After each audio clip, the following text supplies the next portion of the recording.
Good morning dear students. मैं doctor Dheeraj Bakolia, associate professor political science, government Lohia college Churu. अपन अजमेर के इतिहास के संबंध में बात कर रहे हैं और अजमेर के इतिहास पर आज अपन बात करेंगे पृथ्वीराज चौहान और तराइन का द्वितीय युद्ध। इससे पहले के वीडियो में पृथ्वीराज चौहान के साथ अपने तराइन के प्रथम युद्ध के बारे में चर्चा की थी। तराइन के प्रथम युद्ध के बारे में चर्चा करते हुए अपन ने ये बात कही थी कि जब तराइन का प्रथम युद्ध 1191 ईस्वी में तराइन के ऐतिहासिक मैदान में लड़ा गया था, तब दिल्ली के जो गवर्नर हुआ करते थे गोविंदराज चौहान, जो पृथ्वीराज चौहान के पुत्र थे, इन्होंने युद्ध के मैदान में मोहम्मद गोरी को घायल कर दिया। और जब घायल मोहम्मद गोरी घोड़े से युद्ध मैदान से भाग रहा था, उस समय पृथ्वीराज चौहान और उसकी सेना ने मोहम्मद गोरी का पीछा नहीं किया और उसको जिंदा जाने दिया। पृथ्वीराज चौहान की यही गलती तराइन के द्वितीय युद्ध का कारण बनी। अगर पृथ्वीराज चौहान तराइन के प्रथम युद्ध में मोहम्मद गोरी का पीछा करके उसको मार देते तो शायद भारत का इतिहास ही कुछ अलग होता। और तराइन के द्वितीय युद्ध में इतिहास साक्षी है इस बात का कि मोहम्मद गोरी ने कूटनीति का प्रयोग करते हुए छल कपट से पृथ्वीराज चौहान को पराजित किया। और न केवल पृथ्वीराज चौहान पराजित हुआ, बल्कि भारत में मुस्लिम साम्राज्य की नींव भी पड़ी। तुर्की का आक्रमण भारत पर कामयाब हुआ और एक तुर्क साम्राज्य की स्थापना हुई। इसी कड़ी को आज अपन आगे बढ़ाएंगे तराइन के द्वितीय युद्ध के माध्यम से। आपसे निवेदन, आपने चैनल को सब्सक्राइब नहीं किया तो कृपया चैनल को सब्सक्राइब करें, कमेंट करें, शेयर करें, बेल आइकन का बटन दबाएं। चलिए शुरुआत करते हैं तराइन का द्वितीय युद्ध।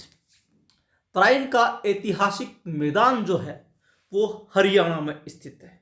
इसका एक और दूसरा नाम है तरावड़ी, प्राय तराइन के नाम से जाना जाता है। और यह तराइन का ऐतिहासिक द्वितीय युद्ध 1192 ईस्वी में लड़ा गया था। और वही दो शासक थे यहाँ पर।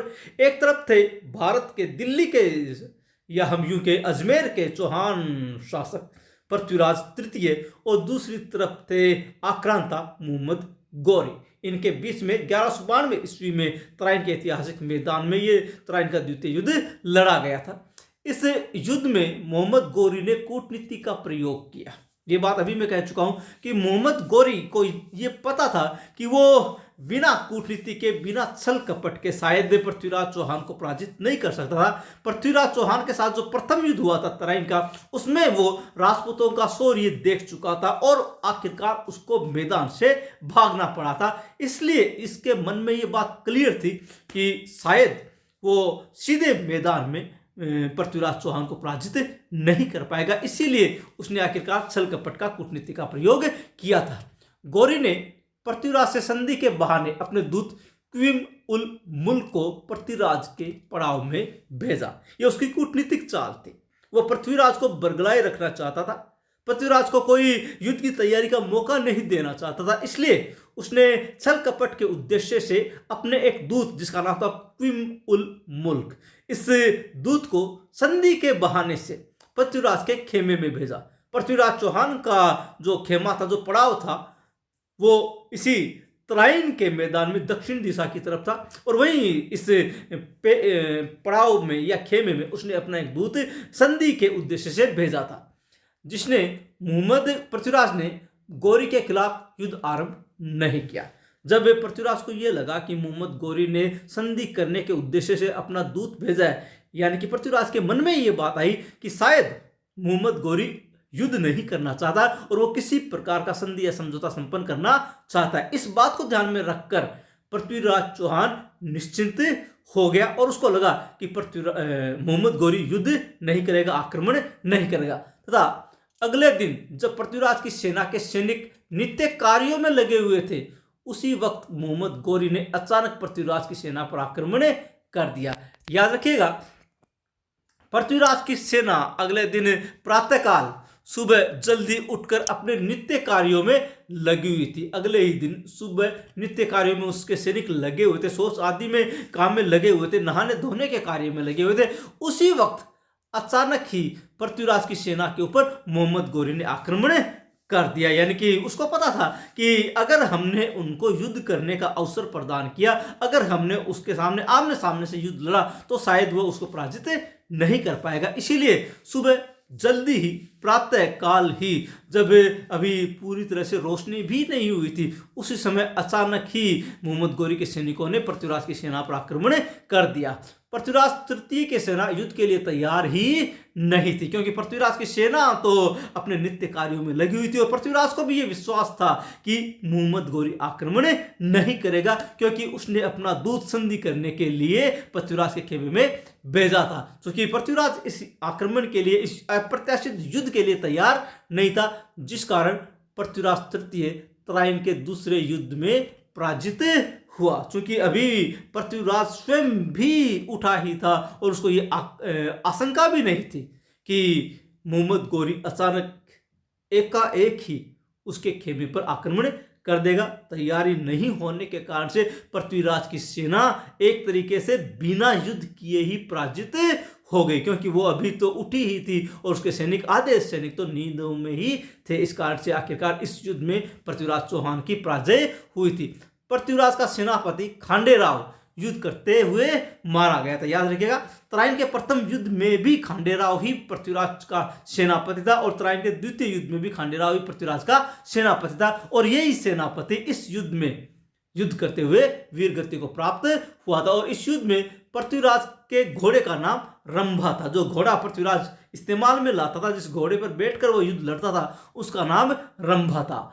पृथ्वीराज को गोरी ने बंदी बनाकर अंधा कर दिया था। ऐसा हमें कई ग्रंथों में मिलता है कि जब युद्ध समाप्त हुआ था, उस समय मोहम्मद गोरी ने पृथ्वीराज चौहान को बंदी बना लिया और बंदी बनाने के साथ ही उसका जो एक दरबारी था चंद्रबरदाई, जिसने पृथ्वीराज रासो नामक ऐतिहासिक ग्रंथ लिखा था, उस पृथ्वीराज चंद्रबरदाई को पृथ्वीराज के साथ ही बंदी बना लिया गया और दोनों को अंधा कर दिया गया, ऐसा कहा जाता है। पृथ्वीराज को गोरी गजनी ले जा रहा था, तब पृथ्वीराज को गोरी से छुड़ाने का प्रयास उसकी पत्नी अच्छनी या इच्छन राजकुमारी ने किया था। जब बंदी बनाने के उपरांत मोहम्मद गोरी पृथ्वीराज चौहान को गजनी यानी कि अफगानिस्तान लेके जा रहा था, उसी दौरान उसका पीछा पृथ्वीराज की पत्नी, जिसका नाम था अच्छन या इच्छन, उसने पीछा किया था ताकि वो उसको छुड़ा सके। लेकिन अच्छन यवन की तीर से मारी गई थी। एक यवन सैनिक ने अच्छन के ऊपर तीर चलाया, जिससे वो घायल हो गई और उसके उपरांत अच्छन या इच्छन राजकुमारी मारी गई। गोरी पृथ्वीराज को अपने साथ गजनी ले गया, जहां पर पृथ्वीराज की मृत्यु हो गई।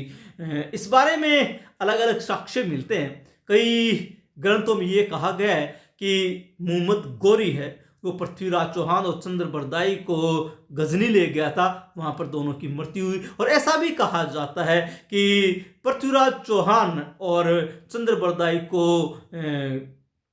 बंदी बनाने के उपरांत जो एक पृथ्वीराज के पास विशेष कला थी, बंद आंखों से भी वो निशाना एकदम सही साध सकता था। और कहा जाता है कि चंद्रबरदाई के जो ग्रंथ है उसमें भी ये वर्णन मिलता है कि पृथ्वीराज चौहान ने कविता के रूप में मोहम्मद गोरी की एकदम सही और उचित स्थिति पृथ्वीराज को बतलाई, जिसके कारण से शब्द भेदी बाण से पृथ्वीराज चौहान ने मोहम्मद गोरी की हत्या या उसको तीर से मारा था। ऐसा वर्णन हमें देखने को मिलता है। फिर भी इन ऐतिहासिक ग्रंथों में जो भी सच्चाई है, फिलहाल यही कहा गया कि पृथ्वीराज चौहान को गोरी गजनी ले गया और वहां पर इनकी मृत्यु हुई थी। इसका एक साक्ष्य भी है कि पृथ्वीराज तथा इसके दरबारी चंद्रबरदाई को बंदी बनाकर अपने देश ले गया, जहां दोनों की हत्या कर दी गई। लेकिन इस तथ्य पर विश्वास नहीं किया जा सकता। हालांकि ये तथ्य भी मिलता है कि दोनों की हत्या गजनी में कर दी गई थी, फिर भी इस तथ्य पर विश्वास करना आसान नहीं है। पृथ्वीराज की छतरी गजनी में है। पृथ्वीराज चौहान की छतरी जो है वो गजनी में, और पृथ्वीराज स्मारक तारागढ़ जो दुर्ग है अजमेर, वहां पर स्थित है। इसलिए चूंकि छतरी गजनी में बनी हुई है, इसलिए ऐसा माना भी जा सकता है कि शायद पृथ्वीराज चौहान की मृत्यु अंततः गजनी में हुई थी और वहीं पर इनका अंतिम संस्कार किया गया और इसी कारण से गजनी में पृथ्वीराज चौहान का एक स्मारक के रूप में छतरी बनाई गई थी। वैसे पृथ्वीराज स्मारक तारागढ़ दुर्ग में, यानी कि जब अपन तारागढ़ की तरफ चलते हैं तब रास्ते में बीच में ही आता है पृथ्वीराज स्मारक। तराइन के युद्धों का मुख्य कारण कन्नौज का शासक जयचंद था, जो अपनी पुत्री संयोगिता के अपहरण के लिए पृथ्वीराज से बदला लेना चाहता था। अभी अपन ने पृथ्वीराज चौहान का जो पहला वीडियो आया था उसमें इस बात पर चर्चा की थी कि जो जयचंद गहड़वाल जो था, जो कन्नौज का शासक था, इसने अपनी पुत्री संयोगिता का स्वयंवर रचा था। संयोगिता पृथ्वीराज चौहान को पसंद करती थी और पृथ्वीराज चौहान गोरा और बादल के आला और उदल के प्रयासों से इसको संयोगिता को अपहरण करके ले गया था। इस कारण से जयचंद गहड़वाल पृथ्वीराज से नाराज था और पृथ्वीराज से वो बदला लेना चाहता था। और ऐसा भी ऐतिहासिक साक्ष्य मिलता है कि जयचंद ने मोहम्मद गौरी को हिंदुस्तान पर आक्रमण करने के लिए निमंत्रण भेजा था और उसका उद्देश्य भी यही था कि पृथ्वीराज चौहान को मोहम्मद गौरी के हाथों पराजित करवाना, ताकि वो उससे अपने इस अपहरण वाले किस्से का बदला ले सके। एक बात और याद रखिएगा कि तराइन का तृतीय युद्ध 1215-16 ईस्वी में इल्तुतमिश व गजनी के शासक यल्दौज के मध्य लड़ा गया था। तराइन का प्रथम युद्ध और तराइन का द्वितीय युद्ध क्रमशः 1191 ईस्वी और 1192 ईस्वी में मोहम्मद गौरी और पृथ्वीराज चौहान के मध्य हुआ और तराइन का तीसरा युद्ध भी हुआ था, तृतीय युद्ध भी हुआ था, जो सन 1215-16 में लड़ा गया था। और इसमें भी एक तरफ इल्तुतमिश जो तत्कालीन समय के गुलाम मस्क के दिल्ली सल्तनत के शासक थे और दूसरी तरफ थे वही गजनी के शासक यल्दौज। इनके मध्य तराइन का तृतीय युद्ध लड़ा गया था। पृथ्वीराज स्वयं विद्वान था। इसके दरबार में चंद्र बरदाई, जिसने पृथ्वीराज रासो नामक ग्रंथ लिखा था, जयानक, जनार्दन व नागेश्वर आदि विद्वानों को आश्रय प्राप्त था। यानी पृथ्वीराज स्वयं तो विद्वान था ही, उसने अपने दरबार में कई विद्वान लोगों को आश्रय प्रदान कर रखा था। इसमें पृथ्वीराज रासो नामक ऐतिहासिक ग्रंथ के लेखक चंद्र बरदाई, जो उसके मित्र भी थे, वो इसके अलावा जयानक, जनार्दन और नागेश्वर, ये विद्वान उसके आश्रम में उसके दरबार में आश्रय प्राप्त थे। तराइन के दूसरे युद्ध में गौरी की विजय के साथ ही भारत में मुस्लिम साम्राज्य की स्थापना हो गई। 1192 ईस्वी से पहले भारत में कहीं पर भी मुस्लिम साम्राज्य नहीं था। हालांकि समय समय पर भारत के ऊपर मुस्लिम आक्रमण होते रहे थे। सारे के सारे आक्रमण तुर्क आक्रमणकारियों के द्वारा ही किए गए थे और वो सारे के सारे अफगान के रास्ते से ही आए थे। और जितने भी आक्रमण हुए प्राय सभी आक्रमणों को या तो विफल कर दिया गया या फिर वो अपने साथ सोना और आदि ये लूट कर ले गए थे। लेकिन मोहम्मद गौरी पहला ऐसा शासक था जिसने भारत में मुस्लिम साम्राज्य की स्थापना की थी।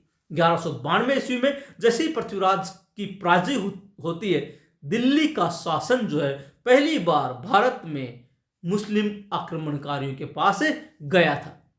गौरी के साथ संजरी फारस या ईरान से ख्वाजा मोइनुद्दीन चिश्ती पृथ्वीराज तृतीय के काल में भारत आए थे, जिन्होंने भारत में सूफी संप्रदाय की स्थापना की थी। यह भी ऐतिहासिक तथ्य याद रखिएगा, बहुत से प्रतियोगी परीक्षाओं में पूछा जाता रहा है कि मोहम्मद मोइनुद्दीन चिश्ती जो सूफी संत या सूफी संप्रदाय के संस्थापक थे, जिसकी खानकाह आज भी अजमेर में देखी जा सकती है, जिसको हम ऐतिहासिक दरगाह के रूप में जानते हैं, वही ख्वाजा मोइनुद्दीन चिश्ती मोहम्मद गौरी के साथ ही भारत में आए थे। जिस समय भारत में पृथ्वीराज चौहान का शासन हुआ करता था, यानी कि पृथ्वीराज चौहान के समय या पृथ्वीराज तृतीय के समय ख्वाजा मोइनुद्दीन चिश्ती भारत आए थे। ये फारस, जिसे आज हम ईरान के नाम से जानते हैं, वहां के रहने वाले थे। ईरान में एक जगह संजरी नामक स्थान से इनका ताल्लुका था, वहां से ये भारत में आए और सूफी संप्रदाय की स्थापना की और सूफी संप्रदाय को भारत में प्रचारित इनके द्वारा किया गया था। ये मोहम्मद गौरी के साथ भारत में आए थे। तराइन के दूसरे युद्ध में पृथ्वीराज की पराजय के साथ ही अजमेर से चौहान वंश की शाखा 1192 ईस्वी में समाप्त हो गई। यानी कि राजस्थान के अलग अलग भागों में चौहानों का शासन स्थापित था। जो शाकंभरी के या अजमेर के चौहान थे, उन चौहान वंश की शाखा का अंत 1192 ईस्वी में तराइन के दूसरे युद्ध के साथ ही हो जाता है। पृथ्वीराज चौहान जो इसके एक प्रकार से अजमेर के या शाकंभरी के चौहानों के अंतिम शासक थे, इनकी मृत्यु के साथ ही अजमेर की चौहान शाखा का या शाकंभरी की चौहान शाखा का समापन या अंत हो जाता है। 1192 से 1194 ईस्वी तक गौरी ने अजमेर का शासन पृथ्वीराज के पुत्र गोविंदराज को सौंपा था। यानी कि ये जो गोविंदराज थे ये पृथ्वीराज के पुत्र थे। याद कीजिए, अभी मैंने आपसे कहा था कि तराइन के प्रथम युद्ध में गोविंदराज ने मोहम्मद गौरी को घायल कर दिया था और यही गोविंदराज थे जिनको मोहम्मद गौरी ने 1192 में अजमेर फतेह करने के पश्चात अजमेर का सूबेदार इनको नियुक्त किया था और सूबेदार के रूप में इन्होंने अजमेर पर 2 वर्ष तक शासन किया मोहम्मद गौरी के प्रतिनिधि के रूप में। यानी कि 1192 से 1194 तक गौरी के प्रतिनिधि के रूप में, अजमेर के सूबेदार के रूप में पृथ्वीराज के पुत्र गोविंदराज ने शासन संभाला था। 1194 ईस्वी के बाद गौरी ने अजमेर का शासन अपने सेनापति कुतुबुद्दीन ऐबक को सौंप दिया था। 1194 ईस्वी में अजमेर का शासन का भार गोविंदराज से लेकर कुतुबुद्दीन ऐबक को सौंप दिया गया। यही कुतुबुद्दीन ऐबक थे जिन्होंने दिल्ली में गुलाम वंश की नींव डाली थी। यही वो कुतुबुद्दीन ऐबक थे जिन्होंने दिल्ली में कुतुब मीनार का निर्माण प्रारंभ किया था, जिसको बाद में इल्तुतमिश ने पूरा करवाया था। यही कुतुबुद्दीन थे जिन्होंने अजमेर में स्थित संस्कृत पाठशाला, जिसका निर्माण बिसल देव ने या विग्रह राज चतुर्थ ने करवाया था, जिसको तोड़कर कुतुबुद्दीन ऐबक ने 2.5 दिन के झोंपड़े का निर्माण किया था। इस कुतुबुद्दीन ऐबक को, जो कि मोहम्मद गौरी का सेनापति भी था, इसको आखिरकार 1194 ईस्वी में अजमेर का शासन संभालकर वो खुद गजनी वापस लौट गया था। पृथ्वीराज का पुत्र गोविंदराज यहां से रणथंभौर चला गया तथा रणथंभौर में कुतुबुद्दीन ऐबक की सहायता से इसने 1194 ईस्वी में चौहान वंश की स्थापना की थी। जब अजमेर के चौहान या शाकंभरी के चौहान वंश का अंत हो जाता है, तब पृथ्वीराज तृतीय के पुत्र गोविंदराज ने कुतुबुद्दीन ऐबक की सहायता से आखिरकार रणथंभौर जाकर कुतुबुद्दीन ऐबक की सहायता से रणथंभौर में चौहान वंश की नींव डाली थी। और यहीं से 1194 ईस्वी से ही चौहानों की एक और शाखा का निर्माण होता है, एक और शाखा प्रारंभ होती है और वो होती है रणथंभौर के चौहान, जो आखिरकार हम्मीर के साथ इस शाखा का भी अंत हो जाता है। खैर, रणथंभौर में गोविंदराज ने एक नए चौहान वंश की नींव डाली थी 1194 ईस्वी में और इसकी सहायता की थी इस कार्य के लिए कुतुबुद्दीन ऐबक ने। पृथ्वीराज तृतीय ने अजमेर में कला साहित्य विभाग की स्थापना की थी, जिसका अध्यक्ष पद्मनाथ को बनाया था। पृथ्वीराज चौहान चूंकि स्वयं एक विद्वान व्यक्ति था, विद्वान शासक था और उसके दरबार में कई विद्वान व्यक्ति भी आश्रय प्राप्त थे, इन्होंने अजमेर में एक नए विभाग की स्थापना की जिसे कला साहित्य विभाग कहा गया और इस कला साहित्य विभाग का अध्यक्ष पृथ्वीराज के द्वारा बनाया गया था पद्मनाथ को। पृथ्वीराज ने बिसलपुर के किनारे महादेव का मंदिर बनवाया था। आज वर्तमान में जब आप बिसलपुर बांध देखते हैं तो बिसलपुर बांध के ठीक पास में, पाल के बिल्कुल पास में एक मंदिर बना हुआ है, शिवालय बना हुआ है, शिव जी का मंदिर है और इस मंदिर का निर्माण पृथ्वीराज तृतीय के द्वारा करवाया गया था बिसलपुर में, बिसलपुर बांध के किनारे, जो आज भी आप देख सकते हैं। पृथ्वीराज तृतीय के दरबार में नागेश्वर, जनार्दन, पृथ्वी भट्ट, आसाधर, जयानक भट्ट तथा चंद्र बरदाई जैसे विद्वान रहते थे। एक प्रकार से विद्वानों की मंडली अजमेर के पृथ्वीराज चौहान के दरबार में रहा करती थी। इनमें कुछ प्रमुख विद्वान थे नागेश्वर, जनार्दन, पृथ्वी भट्ट, आसाधर, जयानक भट्ट और चंद्र बरदाई। मैं आपको पहले भी कह चुका हूं कि चंद्रबरदाई पृथ्वीराज चौहान के मित्र भी थे और इन्होंने ऐतिहासिक ग्रंथ पृथ्वीराज रासो का निर्माण किया था। जयनक भट्ट के ग्रंथ पृथ्वीराज विजय में तराइन के युद्धों का वर्णन नहीं मिलता है। जयनक भट्ट ने भी एक ग्रंथ लिखा था पृथ्वीराज विजय, लेकिन इस ग्रंथ में हमें तराइन के युद्धों के बारे में कोई भी जानकारी प्राप्त नहीं होती है। इस ग्रंथ में तराइन के युद्धों से पहले के युद्धों का वर्णन है। चूंकि पृथ्वीराज चौहान स्वयं दिग्विजय की योजना रखता था और उसने कई साम्राज्यों को पराजित किया था, दिल्ली पर भी उसने अधिकार किया था और अपने जो शत्रु थे जिन्होंने उसके खिलाफ विद्रोह किए थे उनका भी दमन उसने किया था। इन सब चीजों का वर्णन इस ऐतिहासिक ग्रंथ पृथ्वीराज विजय में मिलता है जो जयनक भट्ट ने लिखा है। लेकिन सारे के सारे युद्ध जो तराइन के प्रथम युद्ध से पहले के थे उनके बारे में वर्णन यहां पर मिलता है। तराइन के युद्धों का वर्णन पृथ्वीराज विजय में नहीं मिलता। तराइन के युद्धों का वर्णन चंद्रबरदाई के ग्रंथ पृथ्वीराज रासो में मिलता है, यानी कि सिर्फ चंद्रबरदाई के ग्रंथ पृथ्वीराज रासो में हमें तराइन के युद्धों के बारे में जानकारी मिलती है। जो अभी अपन ने चर्चा की थी कि युद्ध के पश्चात मोहम्मद गोरी ने पृथ्वीराज चौहान और चंद्रबरदाई को गिरफ्तार करके बंदी बनाकर गजनी ले गया था, वहां पर इसकी हत्या कर दी गई। ये सब भी जानकारी हमें पृथ्वीराज रासो से ही प्राप्त होती है। भारतीय डाक विभाग ने 31 दिसंबर 2000 को पृथ्वीराज तृतीय के ऊपर 3 रुपए का डाक टिकट जारी किया था। ये एक ऐतिहासिक साक्ष्य है, इसको भी ध्यान में रखना है कि 31 दिसंबर 2000 के दिन भारतीय डाक विभाग ने पृथ्वीराज चौहान के ऊपर, पृथ्वीराज तृतीय के ऊपर एक 3 रुपए का डाक टिकट जारी किया था।